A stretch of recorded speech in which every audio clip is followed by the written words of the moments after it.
Clearly, there's only one story we could be covering today. Niall Paterson here with the Sky News Daily, and look, as I suspect was the case for many of you, I spent last night glued to my devices as Iran launched just shy of 200 missiles at Israel. Sirens rang out across the country. Mobile phone early warning apps pinged with alerts telling people to get to safety. And, as they've done so many times before, Israelis headed to their shelters. Above ground, Israel's incredibly sophisticated air defence system got to work, and the majority of Iran's attack never reached its intended target. Without those air defences, well, who knows just how catastrophic the Iranian strike might have been. But the question is, how on earth does this thing work? Well, here to try and make some sense of the events of Tuesday night, Sky's military analyst, Professor Michael Clarke.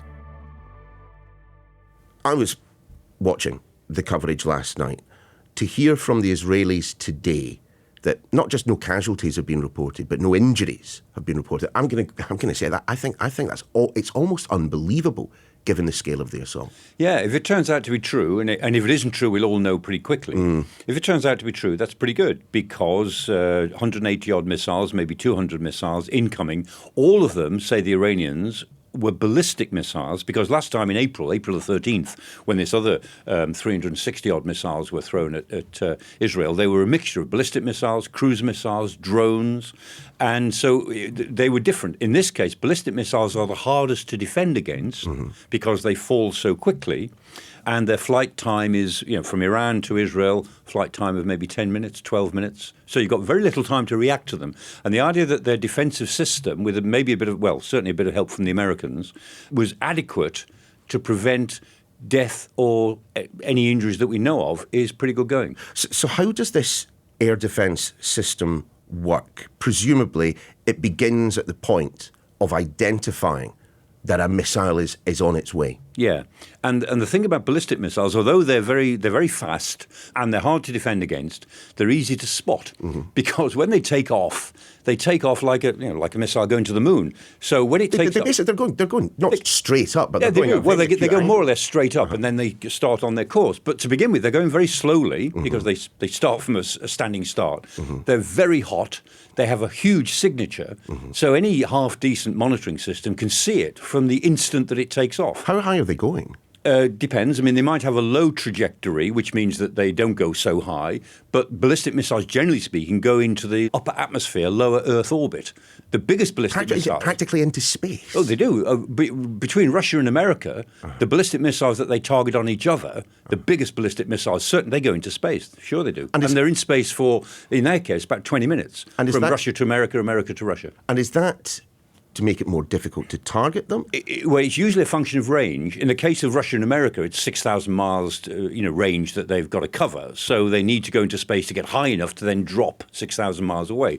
In the case of Iran, Israel, where the distance is pretty small, they can choose whether to go high and then drop faster or go lower but be more easily tracked and arrive a little bit slower. So the defence system has picked up a missile. Yeah. What happens next? Well, I was just saying, particularly with ballistic missiles, it's like somebody hitting a cricket ball. If somebody thumps a cricket ball into the air, all the fielders playing cricket look at the ball and they've all got a pretty good idea where it's going to land. Yeah. They will burn, in this case, for maybe 10, 15 seconds. So that's the time when they're hot and they've got this massive thrust coming out of the base of them. Then the thrust stops. So now the missile is simply on pure ballistics. It's a cricket ball in the air. Right. And you can track really quite accurately then where it is likely to fall. So the Israelis then know what's incoming, and their radar system is such, it's integrated between all the different bits they use, and they can tell, is this going to land somewhere important or not? If it's going to land in the sea, let it go. There's no point using an expensive missile to knock it down if it's going to hit the sea. They'll literally let it come. They'll let it go. Come if it's going to land in the desert, let it go. I mean, but if it's going to land in Tel Aviv or Jerusalem, you've got to hit it. You've got to knock it down. So that's the decision which the algorithms are making: which missiles to go for, which ones to leave. So there will be some hits. So we've identified the missile. We've identified its trajectory. What then? Well, the system then decides, okay, we've got to hit the following missiles. And so then, when people talk about Iron Dome, they sort of take a sort of science fiction view. That Iron Dome's the name for part of the missile system, and it's the name that most of us are most familiar with. People say Israel has the Iron Dome system, which it does, and they think it's some sort of big canopy over the whole country, and it isn't. It's one part of the system. They've developed it themselves, and it's very good. And the Iron Dome system can deal with short-range missiles, ballistic missiles, and artillery shells.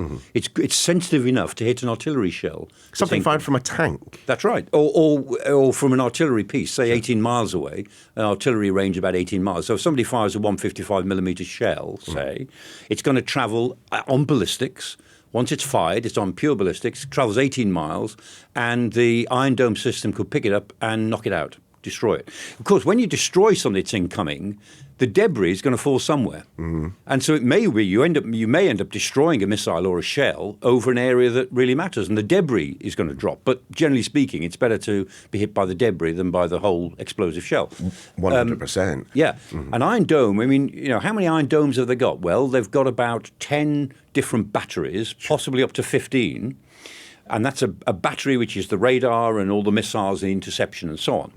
And each battery, it is said, the Israelis don't release this figure, but in the outside world, it is said that each battery is capable of defending about 150 square kilometres of territory.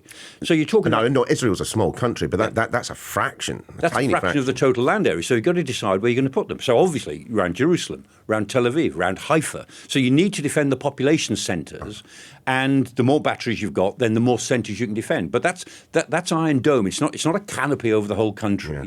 It's a way of defending the places that you really want to defend, population centres. Many of us have heard of Iron Dome, but it isn't the only part of it. Yeah, in the jargon, they say it's an architecture. There's an architecture of a defensive system, and everybody contributes to a bit of that architecture.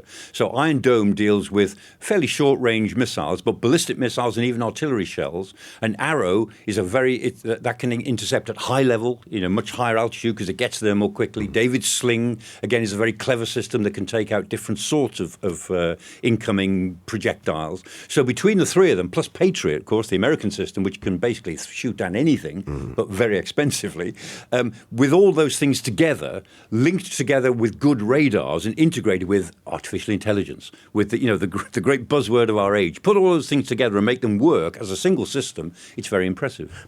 All of those technologies have only really come together in the last 10 or 15 years. It's very recent, very modern, and only the best can do it. Only the best countries can do it. The Israelis developed the Iron Dome system with an American company. It was Israeli Aerospace with Rafael and American-based companies. Lots of software goes into it. Lots of civilian companies are involved in it. So only the high-tech countries can bring all that together and do it. Do we do it in Britain? No, we don't. Michael, hold that thought. We're going to take a very quick break. When we come back, we will be examining in a little bit more depth just how impregnable that Iron Dome and broader air defence system will be if another attack might happen. Welcome back to The Daily. Professor Michael Clarke still with us, talking about that assault on Israel last night by Iranian missiles. And look, Michael, we've talked at length about just how sophisticated, how impressive this air defence system that Israel possesses is. But it strikes me that it can't be 100% infallible, and that there is a way around it. And that way is just sheer weight of numbers. 180 to 200 launched last night. Were Iran to launch significantly more than that, well, the system would certainly be more tested. Yes. I mean, any defensive system, whatever it is, can be overwhelmed at some point. I mean, in principle, all defences can be overwhelmed by sheer numbers or by decoys, which is another way of expressing sheer numbers. If you send decoy warheads that are good enough, then the defensive system sends off missiles against the decoys. When you say decoys, you're talking about the missile but without the explosive ordnance on it? Or there could be cheaper missiles. Drones are often used as decoys. And I think there's fair evidence, despite what the Iranians say about the April the 13th attack. They say, we didn't intend it to be all that destructive. That's rubbish. They did, because they were using drones which fly very slowly, cruise missiles which fly a bit quicker, and then ballistic missiles coming in behind them. And they intended that the drones and the cruise missiles would be the decoys to open up gaps for the ballistic missiles coming in, that they would overwhelm the defences that Israel had put up. And that's what you can do. Now, so far, they've not they've not been able to overwhelm the Israeli defences. But let's speculate. If it were possible for the Iranians to launch, say, 1,000 missiles in one go, I'm not sure that they could, actually. Well, that was what I was about to ask. If they could launch 1,000 in one go, but if they could, would it overwhelm Iron Dome? Yeah, it probably would. Probably would. Do we have, I mean, I suppose it's incredibly difficult, but do we have a rough idea of the stockpile that Iran possesses of this type of weaponry? Oh, they're certainly in the multiple thousands. I mean, if you look at some of the databases, some of them have got them into the hundreds of thousands. I mean, Hezbollah are said to have over 150,000 missiles. Actually, they've got more than that. Right. But in principle, do they have enough missiles to overwhelm Israeli defences? Yes, in principle, they possess them. Can they make them all work? Maybe. Could they launch them all at once? I'm not sure. But if they could, then they'd have a fair chance of overwhelming Israeli defences, yeah. Well, let's just cast our gaze forward slightly. And of course, as you would have expected, Benjamin Netanyahu promising a very robust response. And my language isn't even as strong as his. I suppose the concern I have is that if Israel strikes, and one assumes that they will, this time around Iran had targeted, largely military places, fortified installations.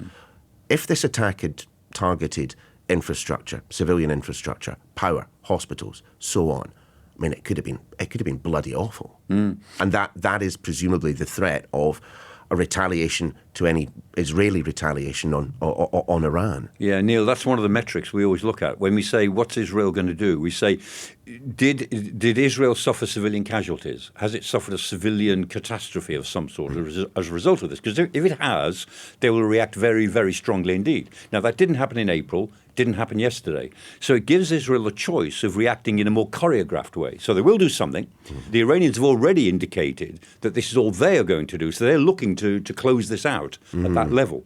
If the Israelis close it out at about that level as well, we'll all take a deep breath. But they may not, for a number of reasons. One is that they don't want to allow the sense that this is now normalized. Yeah. That somehow Iran can throw missiles at Israel and Israel will only respond in a very choreographed way. They don't want that to become the new reality. That's the first point. Second point, they must be worried about what you and I have just been talking about, the possibility that the Iranians might find a way and might decide to overwhelm their defences in the future, in which case they will feel they need to go for the launching facilities, the command centres. They need to damage Iran's ability to do that, exactly as we've been outlining. So they may decide that. And also, there is a sense that you get from Tel Aviv and Jerusalem now, and the journalists are all coming back with this, and Dominic Waghorn and Deborah is there, and John Sparks. They're all reporting the same sort of stuff. Mark Austin as well. That the Israelis think they're on a roll. Yeah, they feel that this is their moment, and that they can hit all of their adversaries more or less simultaneously now. The Iranians are on the back foot, and they can somehow push them back for at least 5 to 8, maybe 10 years. They could change the dynamic. It won't change the basic dynamic of their problem, but it could give them a breathing space of several years. And they haven't had this opportunity to rewrite their own security history it's the rest of for a long time. But it's the rest of the world that is left to literally Absolutely. pick the rest up of us are the picking pieces. up pieces. Absolutely. I mean, we have already stood shoulder to shoulder with Israel. We've heard from Keir Starmer, we've heard from Joe Biden, their condemnation of the Iranian attack and their support for the state of Israel. If this escalates, we will get dragged in. To a degree, yes. I mean, what we're saying at the moment, we, the Western world, Britain and the United States in the lead, are saying that we will support the defence of Israel against missile attack. We will not necessarily support retaliation. And so we're saying, if you're going to be attacked, we'll help you. If you're going to attack back, which you pledge you will do, then we're not going to help you. And we will advise you to cool it. We will advise you to at least be choreographed, be limited, put a lid on this, as the Iranians want to do. That would be the sensible thing to do. But thinking at the moment in Jerusalem and Tel Aviv is, this is our moment. Let's go for it. Michael Clarke, good to see you. Thanks very much indeed. For the very latest on what is taking place on the Middle East, just head to skynews.com or switch on your telly. The Sky News Daily is back again tomorrow.